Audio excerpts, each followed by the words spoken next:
શું તમારે NEET clear થઈ ગઈ છે અથવા નીટમાં ઓછો સ્કોર હોવાને કારણે ગવર્મેન્ટ કોલેજમાં એડમિશન નથી મળી રહ્યું? તો ટેન્શન લેવાની કોઈ જરૂર નથી. टेंशन नहीं लेने का अपुन है ना. તમારા પ્રોબ્લેમનું સોલ્યુશન છે ડોક્ટર નેક્સસ ઇન્ટરનેશનલ પાસે, જે છેલ્લા 8 વર્ષથી રશિયા, અઝબેકિસ્તાન, જોર્જિયા, બેલારસ, કિર્ગિસ્તાન જેવી કન્ટ્રીઝમાં MCI NMC દ્વારા અપ્રૂવ્ડ ગવર્મેન્ટ યુનિવર્સિટીમાં એડમિશન કરાવી રહ્યા છે. અને વેકેશન ટાઈમમાં ઇન્ડિયા અને રશિયામાં સ્ટુડન્ટ્સની પ્રેક્ટિસ માટે હોસ્પિટલ પણ અવેલેબલ છે. ગવર્મેન્ટ કોલેજમાં એડમિશન અને પણ સૌથી ઓછી ફીઝમાં. રહેવાની અને જમવાની સારી વ્યવસ્થા એન્ડ બોયઝ એન્ડ ગર્લ્સ માટે અલગ અલગ હોસ્ટેલની સુવિધા પણ છે. ફર્સ્ટ યર થી જ MCI નું કોચિંગ અવેલેબલ છે.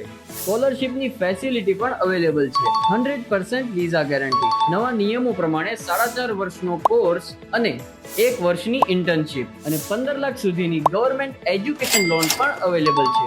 અને સ્ટુડન્ટ્સની 100% સેફ્ટી ગેરંટી પણ મળશે. જો તમારે પણ MBBS માં એડમિશન લેવાનું હોય અને નીટમાં ઓછો સ્કોર હોય તો આજે જ કોન્ટેક્ટ કરો ડોક્ટર નેક્સસ ઇન્ટરનેશનલને. ત્યાં તમને મળી જશે પૂરેપૂરું ગાઈડન્સ.